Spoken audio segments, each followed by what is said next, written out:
اس طریقے سے جناب رسول اللہ صلی اللہ علیہ وسلم کو اللہ نے یہ عظیم فتح عطا فرمائی۔ فتح کے بعد آپ صلی اللہ علیہ وسلم اپنی چچا زاد بہن حضرت ام ہانی کے گھر تشریف لائے۔ چاشت کا وقت تھا تو وہاں آپ صلی اللہ علیہ وسلم نے غسل فرمایا اور 8 رکعت نماز ادا کی۔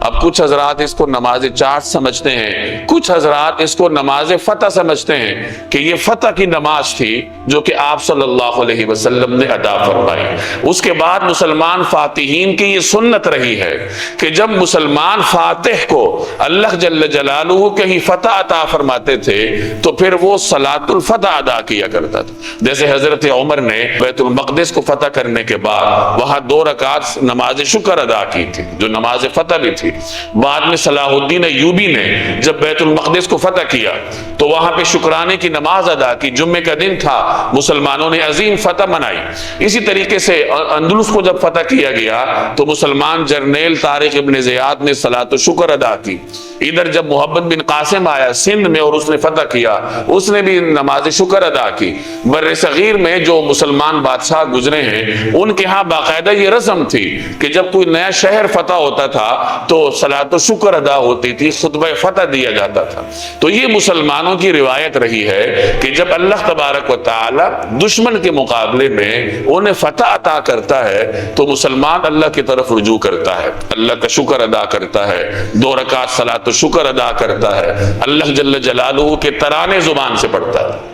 آج اللہ جل جلالہ نے پاکستان کے مسلمانوں کو ہندوؤں مشرکوں کے مقابلے میں گزشتہ ہفتے عظیم فتح عطا فرمائی،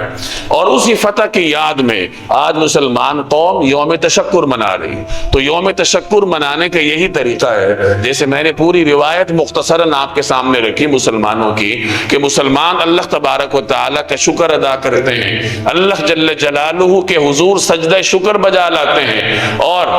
اپنے عمل سے یہ ثابت کرتے ہیں کہ جو کچھ ہوا ہے، جو ہمیں عزت نصیب ہوئی ہے، وہ اللہ تبارک و تعالیٰ کے فضل کی برکت ہے۔ تو ہم سب کو آج کے اس دن اللہ جل جلالہ کے حضور سجدہ شکر بجا لانا چاہیے، اپنی افواج کے لیے اور فضائیہ کے ان شاہینوں کے لیے دعائیں کرنی چاہیے کہ جنہوں نے بہادری کی ایک تاریخ رقم کر کے اس وطن کا، اس قوم کے ایک ایک فرد کا سر فخر سے بلند کیا، اور ایسے زمانے میں جب مسلمان کہیں پر سر اٹھانے کے قابل نہیں، تو ہم سب کو شکر بھی ادا کرنا چاہیے، اپنی افواج کی مزید ترقی کے لیے دعائیں بھی کرنی چاہیے، اور اپنے حالات کو درست کرنا چاہیے تاکہ دوبارہ